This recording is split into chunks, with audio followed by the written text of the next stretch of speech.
네, 오늘은 운을 극복하는 주식 공부의 저자이신 여신욱 저자님을 모시고 이야기를 나눠보도록 하겠습니다. 저자님 안녕하세요. 네, 반갑습니다. 네, 반갑습니다. 현재 좀 주식 시장을 좀 어떻게 보고 계세요?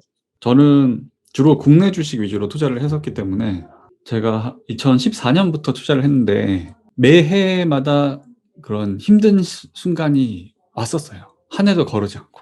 강세장이라고 하더라도 중간중간에 이제 약간 이런 간담이 서늘해지는 그런 시기가 있었고, 근데 이제 그런 위기의 순간이 이제 요즘도 그런 위기의 시간이라고 생각을 하고, 근데 이제 그 위기의 정도가 어느 정도냐라고 했을 때, 이거는 밸류에이션 상으로 말씀을 드릴 수도 있지만, 체감상으로 봤을 때 어떤 사람들이 주식 투자에 뛰어들어서 기분이 좋은 구간과 기분이 나쁜 구간이 있다고 할 때, 그 기분이 나쁜 정도로 좀 이야기를 해보자고 하면은, 밸류에이션 상으로는 그렇지 않지만 훨씬 더 양호한 편이지만, 지금 사람들이 약간 코로나 때만큼의 그런 공포나 그다음에 어떤 기분 나쁨, 그런 감정들을 겪고 있는 것 같아요. 음, 저는 코로나 때만큼은 아니고 2018년, 19년에 우리나라 증시가 꽤 안 좋았거든요. 근데 그때의 거의 마무리 구간, 그때와 비슷한 어떤 감정적인 정도? 이 정도는 겁이 난다. 약간 그 정도인 것 같아요. 네. 음, 그러니까 코로나 때는 오히려 좀 급하게 빠지고 급하게 네. 올라서 네. 고통스러운 것도 잘 모르고 좋은 순간을 맞이했다 이렇게 말씀하시는 분들이 좀 있더라고요. 근데 지금은 네. 막 이렇게 6개월에 걸쳐서 네. 조금 최근에 좀 다르긴 하지만 아무튼 6개월 정도 이렇게 걸쳐서 하니까 너무 힘들다고. 네. 근데 막상 힘들어서 지수를 딱 봤더니 그렇게 생각보다 또 옛날만큼 막 많이 빠졌다 이렇게 얘기하기 또 어렵다 뭐 이렇게 얘기하시는 분들이 있는 것 같고요. 그쵸. 예. 실제로 밸류에이션 상으로 보면 제가 제일 마지막 케이스를 안 봤는데 코스피 같은 경우에 PBR이 1은 깨고 내려갔고 0.95라고 들었던 것 같거든요. 네. 근데 코로나 때 제일 많이 빠졌다가 0.68까지 빠졌다고 들었었어요. 근데 그 음, 부분은 급격하게 빠졌다가 급격하게 회복하는 구간인 거고, 뭐 지금 리서치 센터장 이런 분들은 이제 0.8대까지는 바라보고 약간 그런 음, 식으로 보수적으로 뷰가 바뀌셨는데, 네. 이래나 저래나 그냥 쉽게 생각하면 될 것 같아요. 음, 2021년 5월이 사기가 좋았던 시기인지, 지금 이 순간이 주식을 사기 좋은 시기인지, 그냥 그렇게 비교하면은 사실 크게 어렵지가 않거든요. 그래서 밸류로 보면은 막 진짜 이게 뭐 인생을 바칠 기회다, 그건 아닌 것 같아요. 근데 그렇다고 해서 주식을 사지 않아야 할 시기인가? 그럼 그건 또 절대 아니거든요. 아, 저는 그렇게 보고 있고, 근데 문제는 사람들이 그걸 모르는 사람들은 없을 거예요. 근데 다들 이제 살 돈이 없는 거죠. 아, 이미 다 사서. 네. 또는 뭐 레버리지의 압박을 받아서. 그런 시기인 것 같습니다. 저는. 제가 볼 때는. 2020년 5월하고 비교를 하는 거예요. 2021년 5월이죠. 2021년 5월에 5월이었나요? 그때가 그 코스피 기준으로 고점을 찍었었잖아요. 음, 그때 주식 시장에 뛰어든 분들이 정말 많았었어요. 아, 예. 우리나라 증시가 앞으로 3천 간다, 5천 간다 그런 얘기를 하면서, 근데 그때도 그렇게 용기 있게 뛰어드셨는데 오히려 그때보다 훨씬 더 싸니까 지금 더 용기를 내시는 게 맞지 않을까 싶은 거죠. 그래서 수치상이나 뭔가 이렇게 봤을 때는 싼 구간은 맞는 것 같지만, 현재 네, 좀 분위기상, 그리고 현재 갖고 있는 현금의 그런 상황상 사기가 어려울 뿐이지 우선 싼 거는 맞는 것 같다. 네, 예, 사는 시기도 맞는 것 같고. 네, 네, 저는 그렇게 그렇게 생각합니다. 보시는군요. 그러면은요, 저자님, 말씀하신 대로 지금 주식을 사고 싶어도 현금이 좀 없어서 오히려 못 사는 상황에 처하신 분들이 많은 것 같은데, 네, 혹시 저자님께서는 지금까지 이렇게 6개월 정도 이렇게 큰 하락을 맞이하면서 혹시 좀 네. 대처하셨던 방법이 있으셨을까요? 전 가만히 있었어요. 거의 5월 전까지는 아무것도 안 하고 딱 한 번 매매한 날이 1월 27일인가 28일, 그때 빼고는 매매 자체를 안 했었어요. 어, 그리고 뭐 팔지도 않고 그때 산 이후로는 더 추가 매수도 거의 안 했는데, 5월 말쯤이었나? 6월 초였나? 그때부터 삼성전자 사기 음, 시작했고, 그리고 제일 최근에는 농심을 샀습니다. 근데 그게 뭐 엄청 어렵고 정교한 투자 아이디어가 아니고 싸서 샀죠. 예. 그리고 저는 약간 운도 좋았던 게 그 제 주력 종목이 현대미포조선인데 2020년 이후로 거의 판 적이 없거든요. 2021년에 좀 급등했을 때는 약간 팔긴 했는데 그러고 나서 남은 액수는 거의 그대로 뒀고 그게 이제 요번 하락장에 그렇게 많이 빠지지 않았어요. 그래서 저는 다른 분들보다는 훨씬 운 좋게 넘어갔어요. 근데 이제 이거를 단순히 운이 좋아서 넘어갔냐라고 하면 또 그런 건 아닌 게 제가 산 평단가는 2020년에 만들어졌거든요. 그러니까 뭐 웬만큼 빠져도 그게 빠진 게 아니고 그러다 보니까 약간 제 성향이 보통 이제 좀 괜찮은 종목이다 그러면은 3년, 4년 이상 장기 투자를 하다 보니까 그래서 상대적으로 뭐 남들이 굉장히 좋은 성과를 낼 때 막 그렇게 못 따라가더라도 이렇게 막 다 같이 급락할 때도 그렇게 많이 빠지지는 않는 것 같아요. 하나 실패한 투자도 있었어요. 실패한 투자는 이제 제가 지난번에 나왔을 때 웅달 책방에서 이야기를 했던 것 같은데 H넘 인베스트는 음. 좀 손실이 커졌습니다. 아. 그래서 일부는 손절을 하고 이제 리밸런싱도 했고요. 그러면서 이제 그 삼성전자랑 농심을 좀 샀는데 그거는 제가 돌이켜 봤을 때 약간 그런 것 같아요. 어찌 됐든 그 에이티넘 인베스트 같은 경우에는 업사이드를 굉장히 크게 보고 샀는데 결국에는 다운사이드가 저를 몰매겼거든요. 그래서 결국에는 항상 그 자리로 돌아오는 것 같아요. 다운사이드가 막혀 있으면 거기에다가 집중 투자를 해서 고수익을 낼 수가 있는데 업사이드에 현혹돼서 다운사이드를 안 보고 투자를 하면은 항상 아. 이렇게 결과가 좀 안 좋더라고요. 그걸 이번에도 다시 한번 깨달았죠. 네. 이게 에이티넘 인베스트먼트가 그때 약간 그 암호화폐 관련 네. 예, 그 1위 암호화폐 거래소 두나무. 업비트를 운영하는 두나무에 예. 지분을 많이 가지고 있어 가지고 음. 에이티넘이 그 지분 가치를 가지고 이제 자기가 밸류에이션을 한 거죠. 예. 근데 루나 사태 이후로 쭉쭉쭉 빠지는 거예요. 아. 근데 사실 지금 밸류에이션으로 보면은 정말 싼 구간에 오긴 했는데 문제는 두나무의 지분 가치를 예전이랑 똑같이 주기도 약간 애매한 것도 있고 그리고 그 빠지는 과정에서 반대 매매를 되게 많이 당했나 보더라고요. 음. 그래서 인제 그 낙폭이 되게 컸었어요. 네. 네. 그래서 그러니까 지난번에 인터뷰할 때만 해도 그 암호화폐 분위기가 나쁘지 않았는데요. 네. 네. 그게 참 이 여러 가지 사태와 그런 악재들이 더하면서 변동성이 좀 커진 것 같습니다. 네. 음. 그때 제가 그 말씀 드렸었잖아요. "왜 암호화폐 자체에는 투자하지 않느냐."고. 네. 근데 그때 제가 그런 답변을 드렸던 게 암호화폐의 어떤 기술적인 가치나 이런 거를 못 믿는 게 아니라 그 시장에 뛰어든 사람들의 심리를 못 믿겠다고 말씀드렸잖아요. 그거가 이번에도 여지없이 발목을 잡은 것 같아요. 음. 뭐 이러다가 또 나중에 다시 올라갈 수도 있겠지만은 어쨌든 저는 이번 계기를 토대로 확실히 잘 모르는 쪽은 일단은 보수적으로 봐야 된다라는 거를 또 음. 깨달았어요. 그 다운사이드를 확인하고 들어간 게 네. 현대미포조선이었고 네. 지금과 같은 하락기에도 그 상당히 그 흔들리지 않는 멘탈을 갖게 해주는 그런 거네요. 싸게 네. 산 게. 네. 그리고 음. 뒤늦게 확인을 했던 게 주로 코스닥 중소형주들이 그런 경우가 많아요. 개인 투자자들이 선호하다 보니까 신용 비율이 좀 높거든요. 네. 신용 비율을 제가 체크를 안 하고 있었는데 뒤늦게 확인해 보니까 에이티넘도 4%가 훨씬 넘어가더라고요. 음.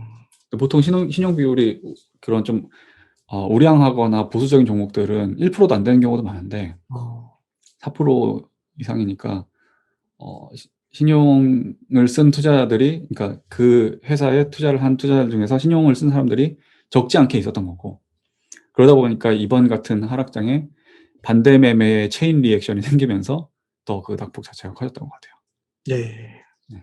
그 현대미포조선이 싸다고 생각하셔서 그때 매수한 것처럼 삼성전자와 농심도 지금 보실 때 좀 저렴하다고 다운사이드가 막혀 있다고 생각하신 건가요? 네, 그렇게 말씀드릴 수 있을 것 같아요. 뭐 아. 일단 삼성전자부터 말씀드리면은 삼성전자의 투자 아이디어를 어떤 공부를 한 리서치를 한 투자자들 입장에서 보면은 그냥 반도체잖아요.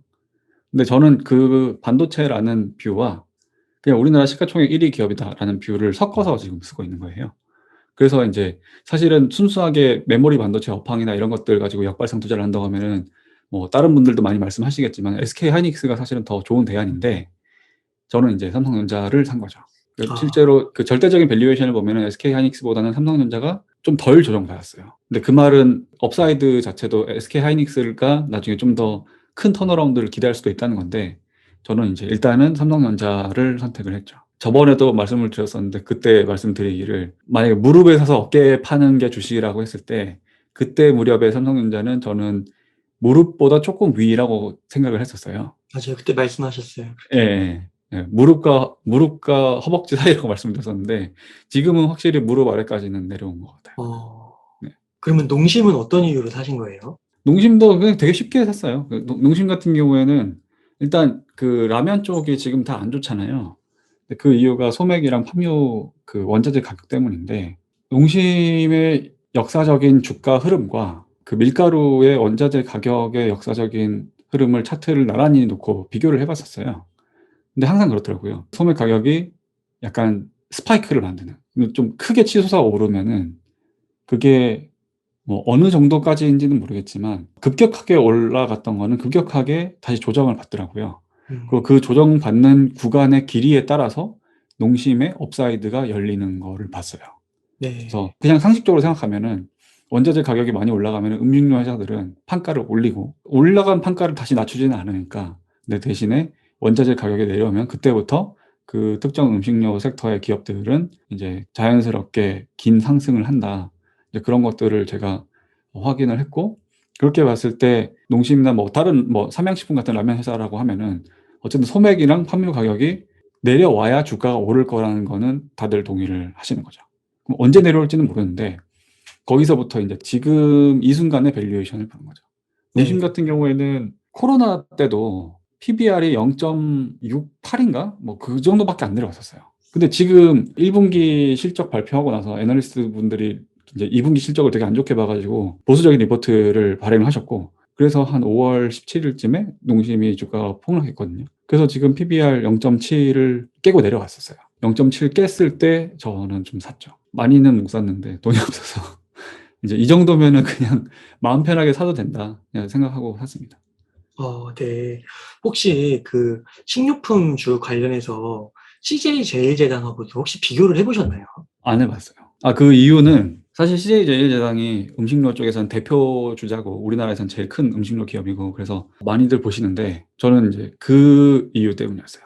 CJ제일제당은 사업 모델이 굉장히 복잡하잖아요. 다루고 있는 메뉴들도 정말 다양하고, 그리고 단순 소매 판매뿐만 아니라 원재료와 좀 연동이 큰 그런 것들도 있고, 그러다 보니까 분석하기가 좀 어렵더라고요. 그래서 이제 CJ제일제당은 아예 손을 못 댔고요. 근데 아마 전반적인 음식료가 비슷한 센티멘트라서 뭐 그렇게 비쌀 것 같지는 않은데, 제가 예. 이제 농심을 선택한 이유는 두 가지였어요. 일단은 라면 섹터 자체가 너무 분석하기 쉽거든요. 어, 주요 원재료가 두 개밖에 없으니까. 밀가루랑 기름. 그래서 라면 쪽을 원래 좀 그 선호하는 섹터였고, 사실 지금 기업 베이스로 투자를 하시는 분들은 농심보다는 삼양식품을 훨씬 좋게 보세요. 아무래도 수출 비중도 꽤 크고, 삼양식품의 ROE도 굉장히 높고, 말하자면 라면 팔아서 버는 그 수익의 질이 되게 높아요, 삼양식품이. 근데 제가 농심을 선택한 이유는 원래 좀 대형주를 선호하기도 하고, 농심의 PBR 히스토리아 이런 것들은 제가 기존에 공부를 해왔던 게 있기 때문에 더 익숙하게 이제 의사결정을 빠르게 내릴 수가 있었고요. 그리고 하나는 역발상이에요. 너무 삼양식품 쪽에 아, 실력 있는 투자자들이 많이 들어가 있어요. 네. 그래서 상대적으로 농심은 사람들이 잘 안 보거든요. 근데 그런 부분에서 저는 약간 이제 더 그쪽으로 약간은 역발상으로 들어간 거죠. 왜냐면 삼양식품 같은 경우에는 수출 비중이 꽤 크기 때문에 거기서 이제 수익성이 다른 라면 회사들에 비해서 좋은 편이고, 근데 농심은 이제 해외의 어떤 점유율이 올라가고 있는 시작점이거든요. 그래서 지금의 실적을 보면은 국내가 해외보다 압도적으로 많아요.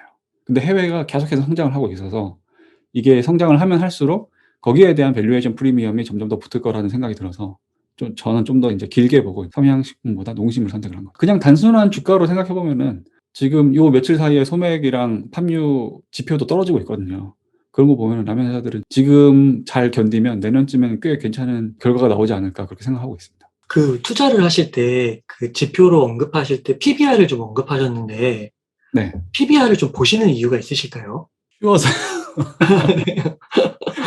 이거 쉽다는 게 영업이익은 우리나라에 이제 영업이익을 세밀하게 추정하려고 하는 사람들이 너무 많아졌어요. 여전히 기업을 공부해서 투자하는 사람들이 소수라고는 하지만 그런 소수의 실력자들이 모여 있는 판에서는 그런 실적을 분기 단위로 특히 이제 그 영업이익이나 순이익을 정밀하게 이제 예측하려고 하는 그런 선수들이 너무 많아져서 그거를 제가 똑같이 따라할 필요는 없다고 생각을 했거든요. 반면에 PBR 같은 경우에 좀 구산업이나 사람들이 약간 고리타분해하는 업종들이 많이 포진해 있고 PBR이 잘 맞는 주식들은. 근데 그렇다 보니까 그런 쪽이 상대적으로 덜 선호되는 섹터이기도 하고 대신에 이제 이쪽에서는 사실 PBR은 밴드만 보고 투자해도 거의 돈을 안 잃거든요. 업사이드의 크기 차이는 있겠지만 PBR 밴드상으로 봤을 때 저점이다. 그랬을 때 들어가면 어지간해서는 실패하지 않는 그런 기업군들이 있기 때문에 저는 그쪽을 좀 선호를 해요. 그러시면은 이번에 그 삼성전자랑 농심이랑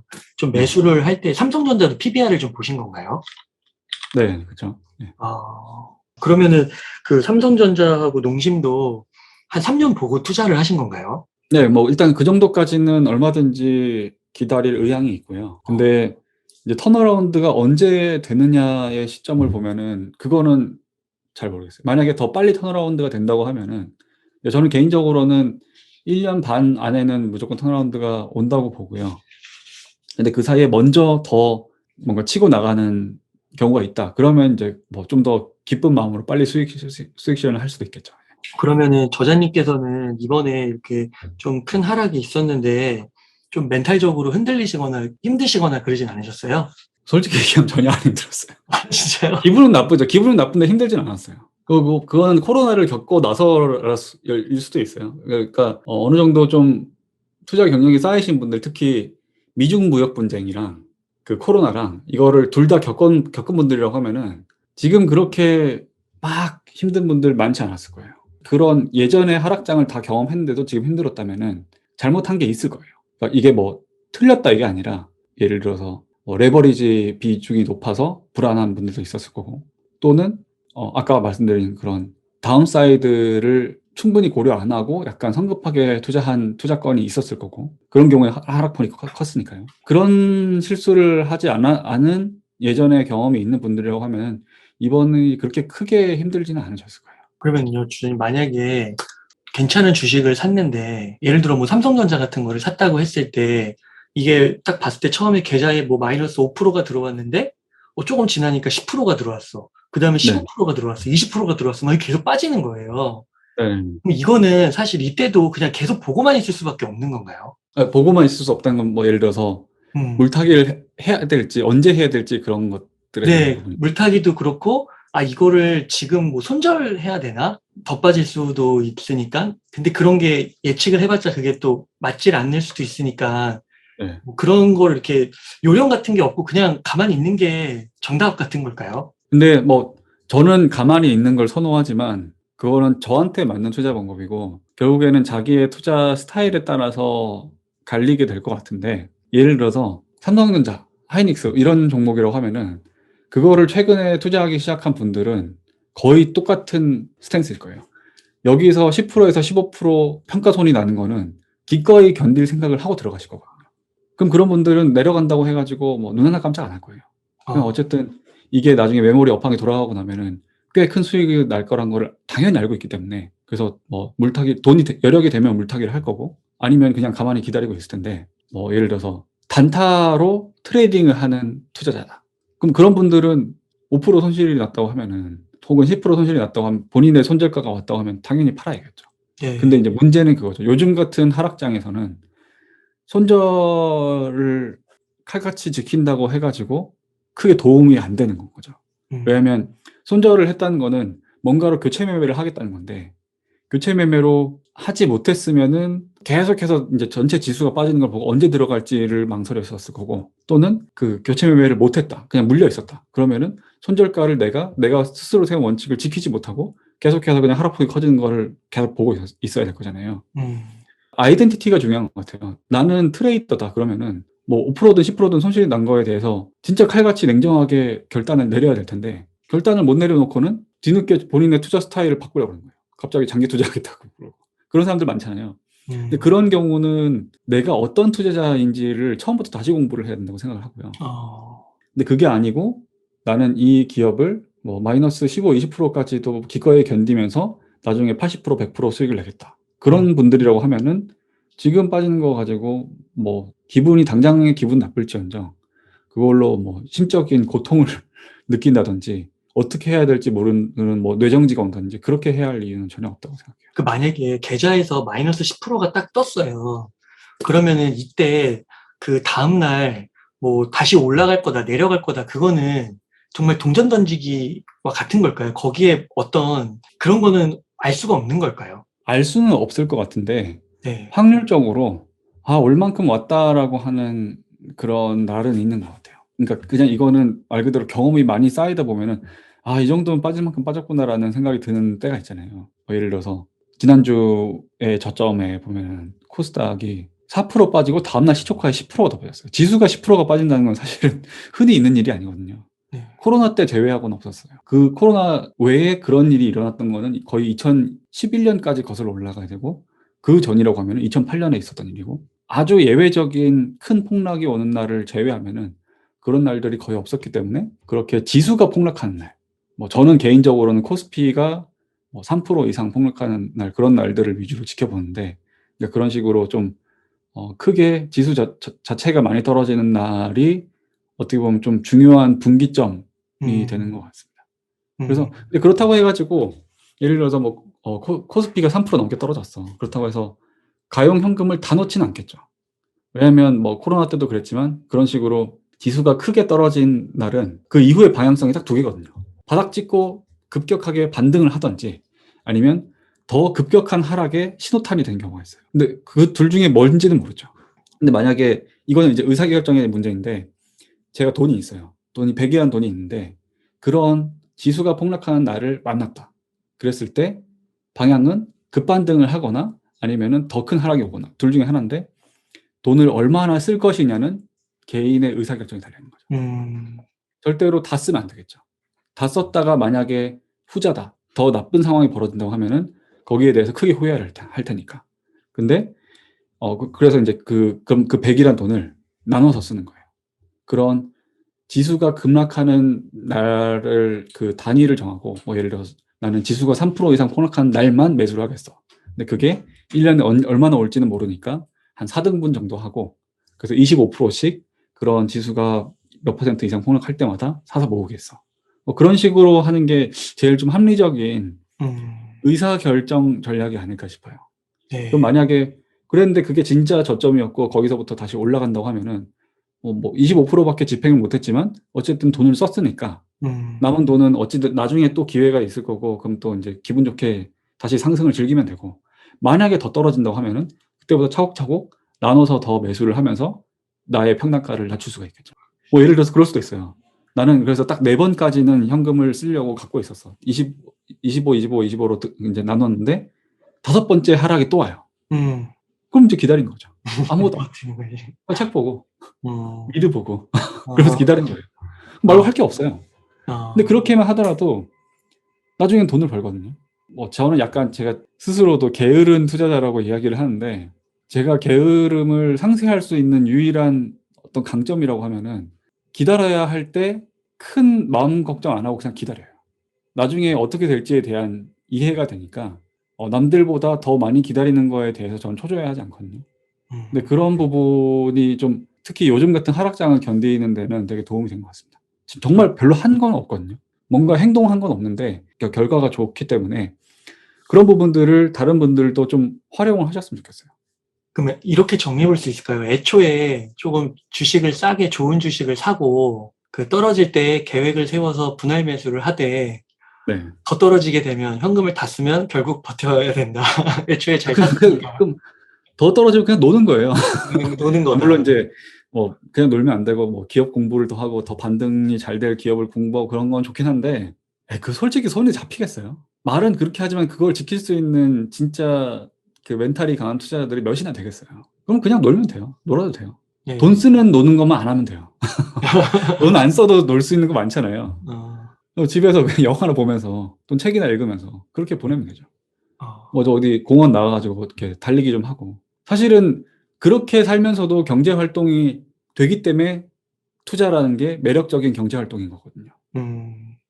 그 투자의 본질을 사람들이 좀 충분히 활용하셨으면 좋겠어요. 그 저는 아까 말씀하실 때 삼성전자를 지금 시점에서 사는 사람들은 앞으로 마이너스 10%, 15%가 돼도 버틸 것이다. 왜냐하면 다시 그 사이클이 왔을 때 더 크게 상승할 걸 알기 때문에 지금 매수를 하는 거다 이렇게 얘기를 해주셨잖아요. 근데 이제 삼성전자를 처음 사시는 분들이 혹시 있을지 모르니까 네. 만약에 그 마이너스 한 15%가 떴습니다. 그러면 현재 이제 내 계좌에서 삼성전자 주식이 마이너스 15%인데 사이클이 왔을 때 보통 몇 퍼센트 정도 수익을 기대할 수가 있는 거예요? 올라갔을 때요. 네, 올라갔을 그거는 때. 저도 사실 정확한 업사이드는 사실은 정할 수가 없거든요. 역사적인 케이스 스터디를 할 수는 있죠. 삼성전자 같은 경우에 업황이랑 상관없이 PBR 밴드로만 봤을 때예요. 1.0까지도 빠진 적이 있었고, 근데 지금 제가 알기로는 1.2가 넘거든요. 그러니까 그만큼의 다운사이드가 더 있는 거예요. 근데 1.0을 깨고 뭐 크게 내려가거나 그러진 않았었고, 반대로 제 기억에 2.2였던 것 같아요. PBR 2.2 정도를 넘어가면은 그때부터는 좀 조심을 해야 되는 구간이 와요. 근데 제 기억에 2021년 그때 고점 때 2.6인가까지도 갔었거든요. 음, 근데 그때 산 분들도 되게 많아요. 그러니까 PBR 밴드만 봐도 사면 안 되는 구간이 굉장히 명확하게 있었었는데, 그때 사신 분들이 아마 지금 삼성전자 때문에 마음고생 되게 많이 하고 계실 거예요. 그래서 그런 부분들을 제외하면은 그렇게 보는 거죠. 지금 뭐 1.2 수준에서 2.0까지는 나중에는 올라갈 거고, 삼성전자 같은 경우에는 흑자를 안 내는 적이 없기 때문에 BPS가 계속해서 더 상승을 하고, 그 상승분만큼 단순히 1.2에서 2.0까지 올라가는 게 아니라 그보다 조금 더 나은 수익률을 기대할 수가 있겠죠. 그리고 만약에 좀 더 사람들의 심리를 이용해서 오버슈팅 된 부분까지 활용을 한다. 음, 그러면은 아마도 최소 100%의 수익은 기대를 할 수가 있을 거예요. 그러네요. 아, 근데 그렇다고 내가 100%대까지 100% 수익 날 때까지 안 팔아. 그러면은 대개는 또 100%까지 안 가고 한 90, 98%에서 갑자기 고점 찍고 내려오는 경우도 있어요. 이거는 음, 그냥 그 과학이 아니라 우리의 어떤 경험주의적인 측면인 거죠. 그렇다고 보면은 뭐 2.0에 가까워질 때부터는 분할 매도를 시작해야죠. 어, 그런 식으로 투자를 하시면은 좀 마음 편하게 할 수 어, 있지 않을까 그렇게 생각이 어, 되고, 근데 이제 그 사이에 극복해야 되는 부분이 있습니다. 그런 방식으로 투자를 할 때 극복해야 되는 부분이 뭐냐면, 결국에는 그런 PBR 저점에서 사고 PBR 고점에서 파는 거는 결국엔 역발상 투자예요. 왜냐하면 PBR이라는 지표를 보고 투자한다고 해서 그게 과학적인 투자가 아닐 수도 있는 게, 보통 그런 PBR 저점에서는 나쁜 얘기만 나와요. 지금 이 순간의 업황에 대해서 애널리스트나 뉴스나 이제 업황에 대한 뉴스나 이런 이제 미디어가 이야기를 하는 거에서는 좋은 실마리가 하나도 없어요. 음, 근데 그럴 때 회사가 역사적으로 해온 어떤 위기 관리 능력을 믿을 수가 있으면 말하자면 역발상 투자라는 거를 할 수가 있는 거죠. 어, 그래서 이게 쉬우면서도 어려운 투자인 게, 단순히 PBR 지표만 보고 투자하면은, 투자하고 시간의 어떤 그 장기 투자의 힘을 이제 활용을 하면은 굉장히 쉽게 수익을 낼 수도 있지만, 그냥 단순히 뭔가 그러니까 기업 자체를 공부를 하기 때문에 기업에 대해서 들리는 나쁜 이야기들을 너무 많이, 정보를 너무 많이 수집하게 되는 사람들은 쉽게 행동하기 힘든 그런 그 투자 방법인 것 같아요. 어, 네. 그 PBR 지표가 오늘 되게 신선한 것 같습니다. 그러니까 요즘 방송을 보면은 이제 그리고 많은 분들이 하는 얘기가 그 PBR이나 뭐 PER도 그렇고 약간 구식이라고 얘기를 하고 네. 그 다음에 이제 PBR 같은 경우도 약간 유형 자산 이런 거를 반영을 못 한다. 네. 약간 그런 것들을 얘기하면서 구시대적인 그런 지표로 좀 이야기하는 측면이 있는 것 같은데 네. 예, 오늘 되게 좀 신선한 것 같습니다. 그러네요. 네. 사실은 신선하다기보다는 더 예전 방식인 거죠. 네. 예, 더 옛날 방식인 거고, 그 사람들이 그런 이익의 질을 많이 따지고, 그런 이제 어떤 성장성 이런 것들도 많이 보는 투자자분들도 있지만, 어쨌든 주식으로 수익을 내는 거는 수익만 나는 종목이 있는 것도 아니고 손실만 나는 종목이 있는 것도 아니잖아요. 특히 우리나라처럼 아주 압도적인 플레이어가 드물고, 그다음에 큰 사이클을 많이 타고 있는 그런 기업들이 많은 이런 주식시장에서는 충분히 활용 가능하다고 봐요. 네. 그러면요, 그 저자님 요즘에 보면은 주식 그래도 한 3, 4일 정도 이렇게 다시 네. 상승을 하는 분위기가 나타나는 것 같은데, 네. 보실 때 이러한 것들이 추세가 반전되었다. 이렇게 좀 얘기할 수 있는 측면이 있는 걸까요? 지금 사람들의 의심이랄까? 그런 게 딱 두 가지일 거예요. 이게 데드캣 바운스이냐? 어, 그러니까 너무 낙폭이 크니까 잠깐 반등했다가 다시 빠지는 그 전초일 것이냐? 아니면 베어 마켓 랠리일 것이냐? 그러니까 약사장에 타지만 어느 정도는 일정 기간의 추세를 보이는 상승 반전이 일어날 것이냐. 그 두 가지 중에 뭔지를 몰라서 사람들이 지금 고민을 하고 있을 거예요. 근데 그냥 쉽게 얘기해서 데드캣 바운스든 베어마켓 랠리든 상관없는 게 그냥 기다리면 다 해결되는 부분이거든요. 네. 못 기다려서 사람들이 지금 이렇게 안달난 거지. 기다리면은 다 해결이 돼요. 더 빠졌다가 올라가든 여기에서 저점을 찍고 올라가든 어쨌든 올라가는 거잖아요.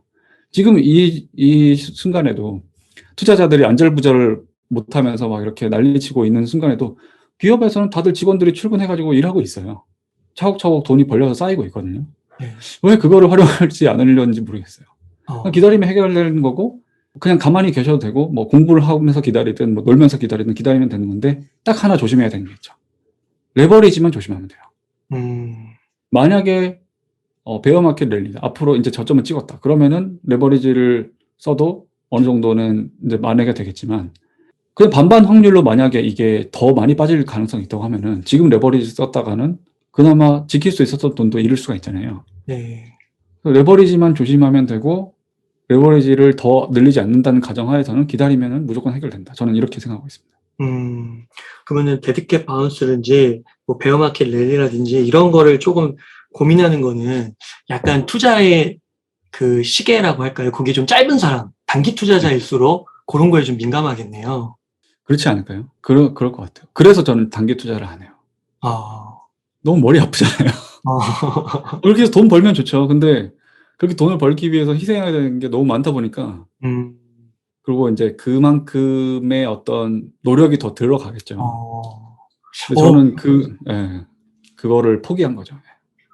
그러니까 진짜 지금 만약에 이거를 정말 화두로 삼아가지고 고민하고 있는 분들이라면은 진짜 그런 것도 될 것 같네요. 내가 장기 투자자인지 단기 투자자인지 겉으로는 장기 투자자라고 말은 했지만 사실은 단기 투자자일 수도 있는 거고 그런 정체를 파악하는 시기라고도 볼 수 있겠네요. 그렇죠. 우리 자신을 알아가는 시기라고 볼 수 있을 것 같아요. 어, 그거 되게 좋은 말씀이신 것 같은 게, 네, 당연히 주식 투자하면서 돈 잃을 수 있죠. 돈 잃을 수 있는데, 돈을 잃더라도 그 잃은 경험을 내가 하나의 배움으로 삼으면 되는 거잖아요. 그렇다고 보면은 지금 웅달님 말씀하신 것처럼 지금 시기 어차피 잃은 돈, 우리가 얻을 수 있는 제일 큰 배움이 뭐냐고 하면은 나의 성향이 뭔지를 좀 더 정확하게 파악하는 거. 그 단기 투자가 편한 분들도 있을 거예요. 그냥 냉정하게 손절하고 더 나은 종목을 찾아서 빨리 사냥꾼처럼 떠나는 게 맞는 분도 있을 거고, 뭐 그런 분들은 오래 가지고 있으면 가지고 있을수록 마음이 불안하실 거예요. 근데 반면에 금방 샀다 팔았다 하는 게 마음이 불편한 분들도 있을 거예요. 저 같은 사람들. 그런 사람들은 반대로 장기 투자를 하면서 그냥 느긋하게 기다릴 때는 마음이 편하니까 어떤 게 내 마음이 편한지를 가지고 성향을 파악할 수 있을 것 같아요. 그 초인플레 경기 침체, 막 고환율, 뭐 달러 강세 이런 이슈들도 언급이 많이 되는 것 같더라고요. 매크로 이슈들. 네. 요것에 대해서 또 좀 어떤 아이디어가 있으실까요? 일단 방향은 저는 전혀 모르겠고요. 네. 근데 이제 얼마 전에 조지 소로스 책을 읽었는데 거기 보면은 이제 현상이 다른 현상을 파생시키는 그런 부분에 대해서 나와요. 그러니까 예를 들어서 나쁜 일이 생기면 그 나쁜 일에 적응하는 어떤 기업의 또는 국가의 대응이 나와요. 네. 예를 들어서 이렇게 인플레이션이 심해지니까 미국에서 금리를 인상을 하는 거고, 이렇게 인플레이션이 높아지니까 기업들이 판가를 올리려고 하는 거고, 그런 어떤 기업이나 국가가 특정 매크로에 대해서 적응하는 그 피드백이 나오는데 그 피드백까지 포함을 하면은 미래를 예측을 할 수가 없어요. 이거는 이제 진자라고 하잖아요. 이렇게 도는 요 진자 구슬의 궤적을 유추하는 건 마찬가지인데 축이 하나면은 돌아가는 것도 정해져 있어요. 돌아가는 궤적이 이렇게 일정 호를 그리면서 진짜 움직일 수밖에 없는데 이 축이 두 축으로 있는, 그러니까 중간에 꺾이는 팔이 하나 있으면은 이 궤적 자체가 갑자기 그냥 카오스가 돼요. 이 상태로 그냥 흘러가는 게 아니라 막 이렇게 가거든요. 그걸 어떻게 맞춰요?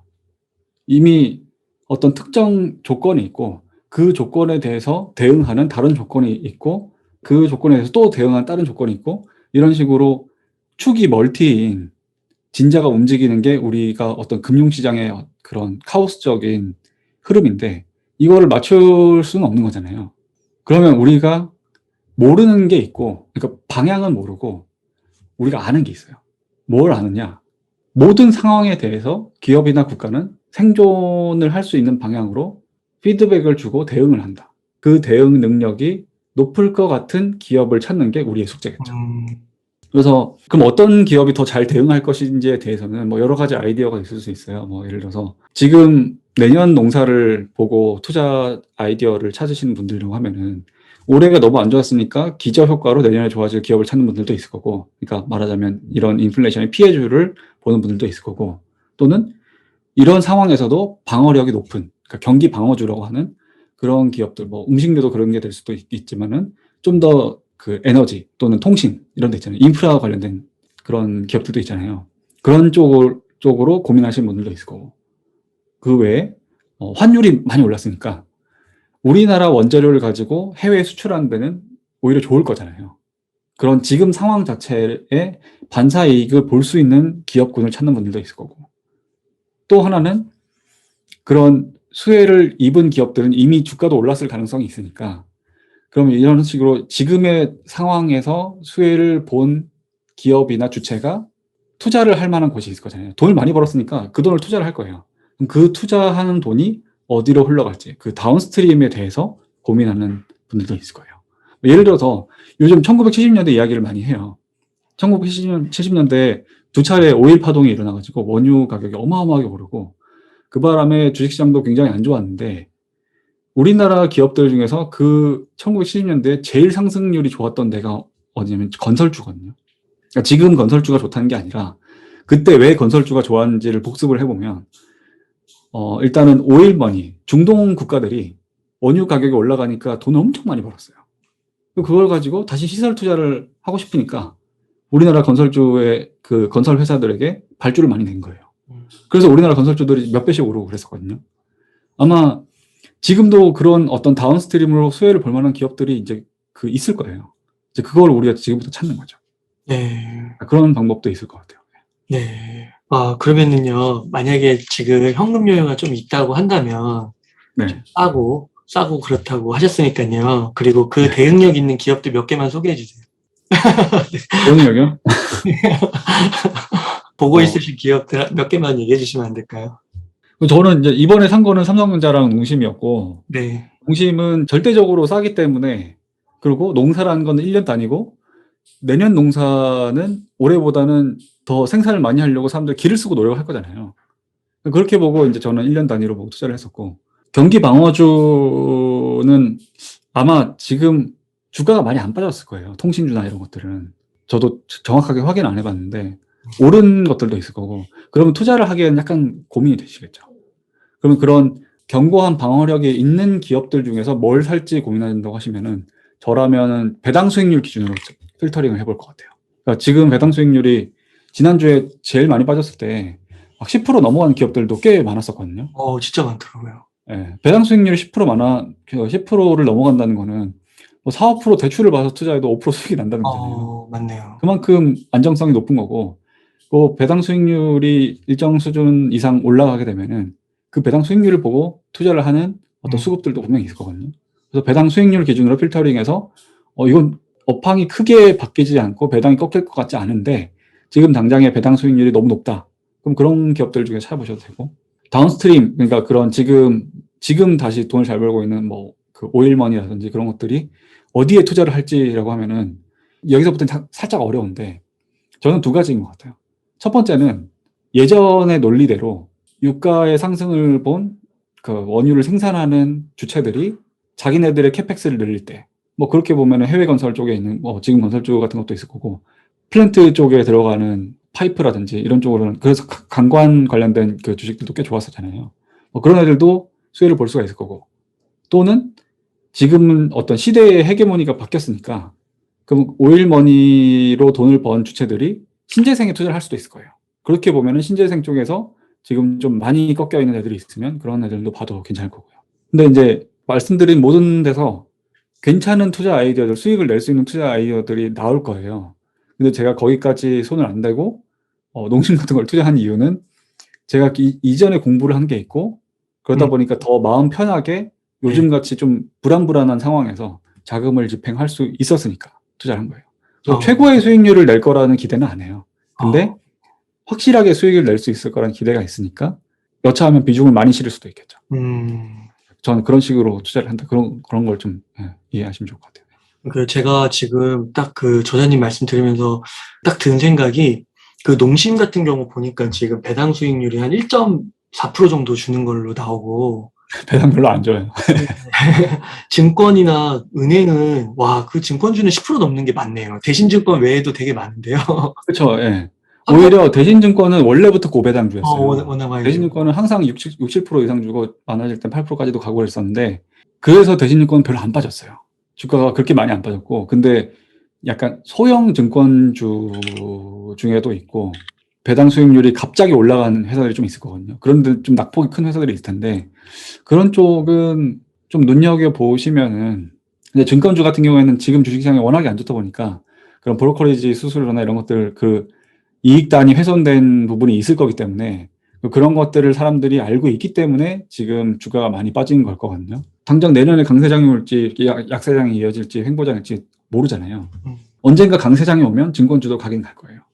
그렇게 보면은 증권주 같은 경우에는 뭐 PBR이라든지 아니면은 지금의 자본 규모라든지 그런 것들을 보면서 더 좋은 매수 기회를 기다리면서 조금씩 분할 매수하면서 강세장을 기다리면 괜찮지 않을까 싶기도 해요. 네.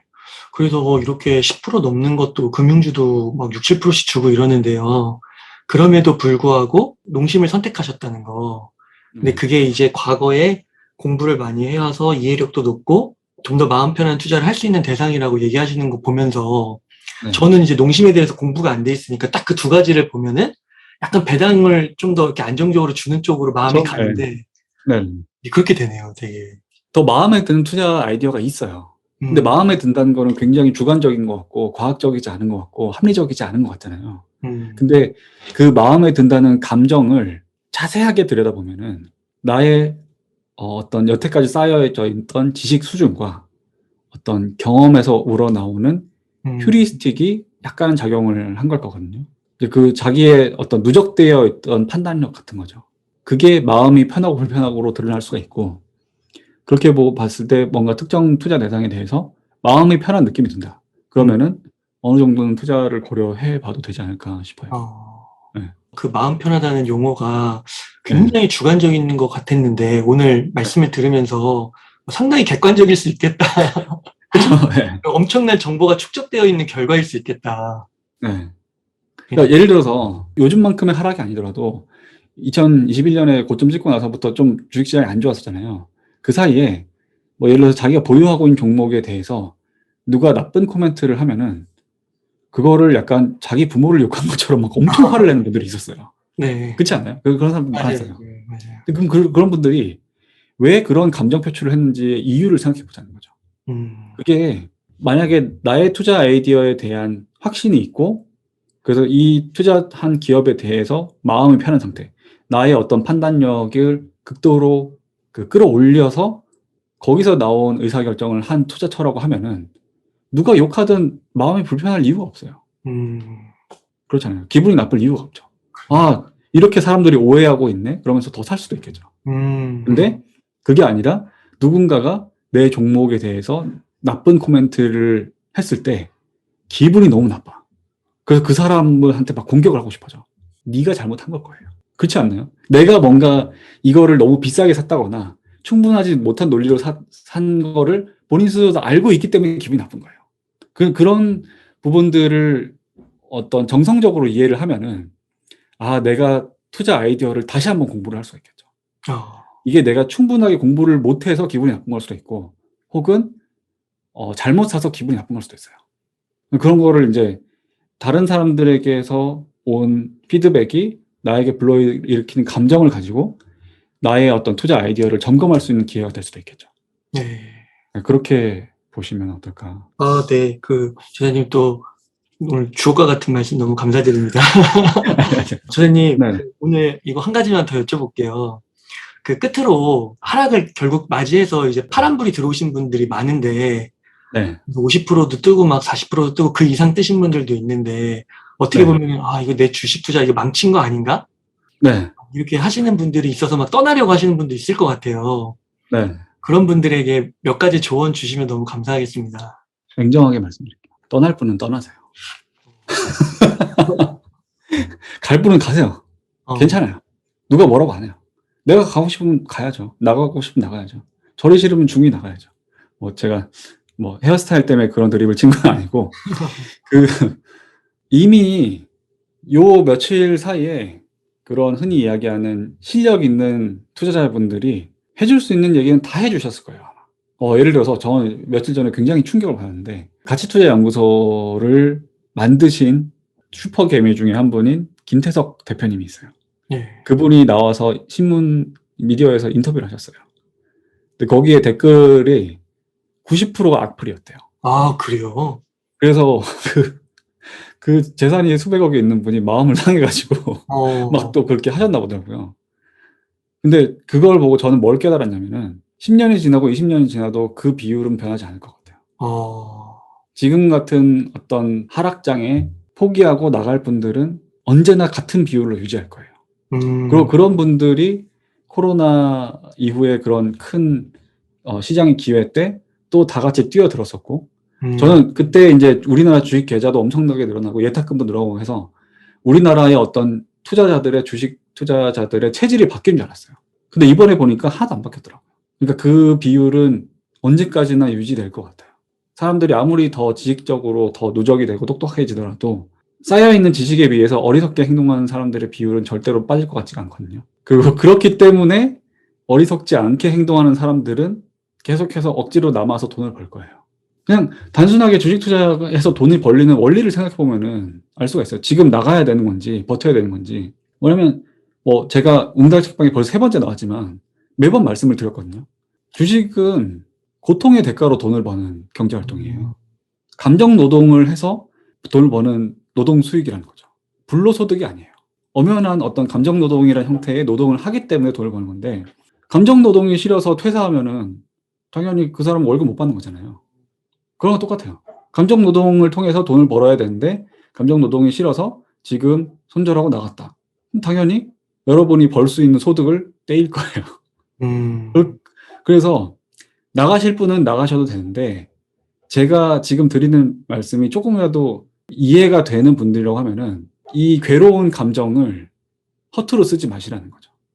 이걸 가지고 내가 더 나은 투자자가 돼서 지금 이 이를 악물고 막 피 흘리고 있는 이 기간을 넘어서서 이걸 극복해서 더 큰 자산을 쌓을 수 있을 거라는 믿음을 가지시고, 그런 것들을 위해서 어떤 지금 인내심을 가지고 멘탈을 강화시키고 그런 감정이 단단해지는 그런 훈련을 해보시자는 거죠.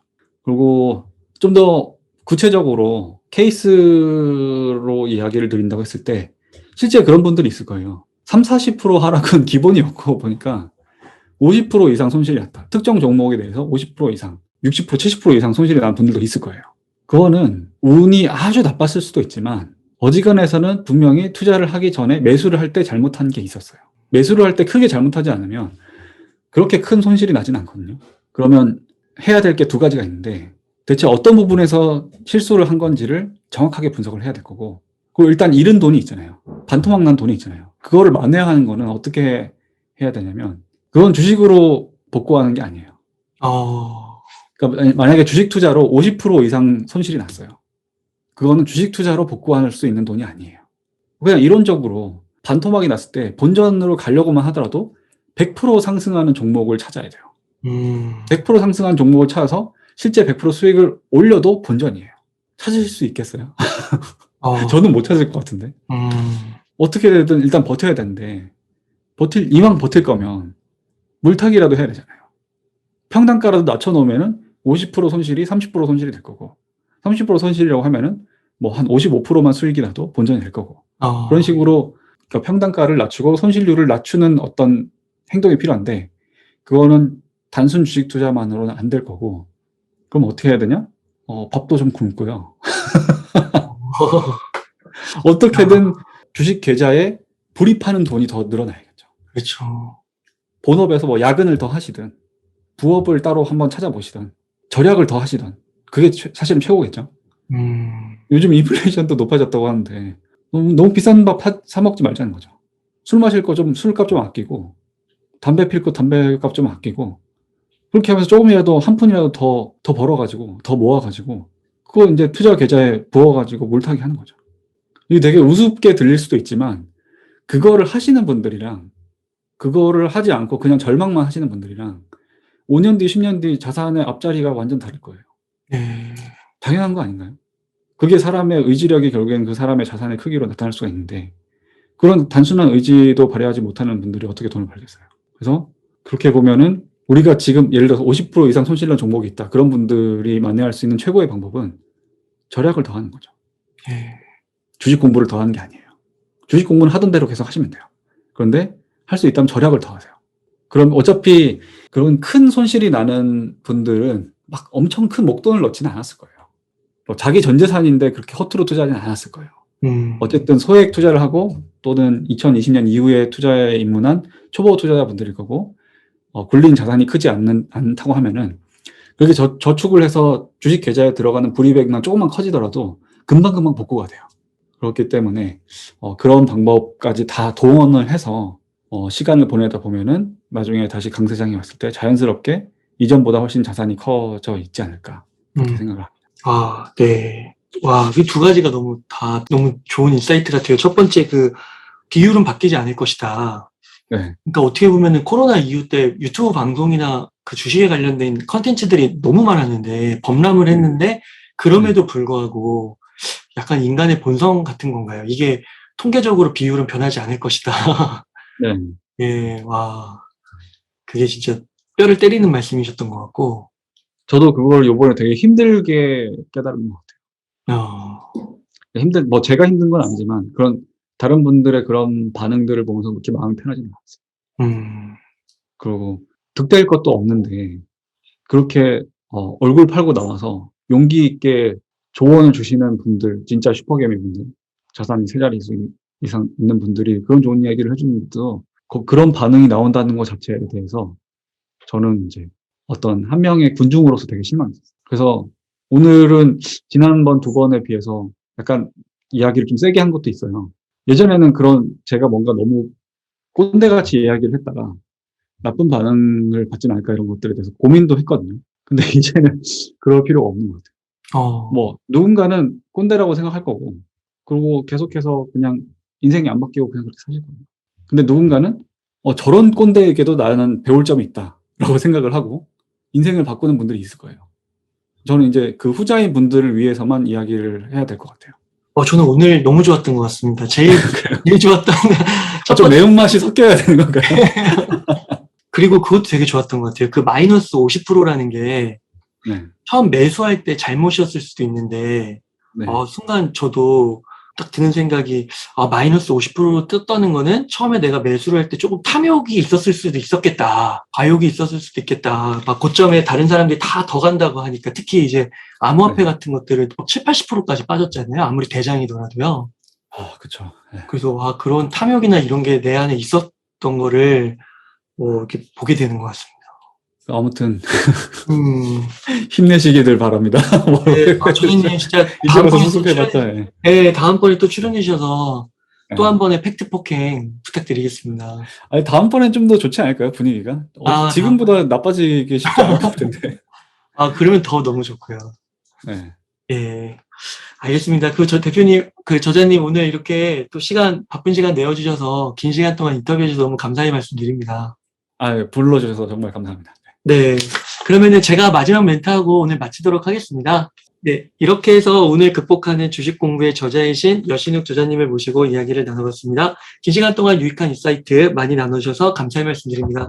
오늘 고생 많으셨습니다. 감사합니다.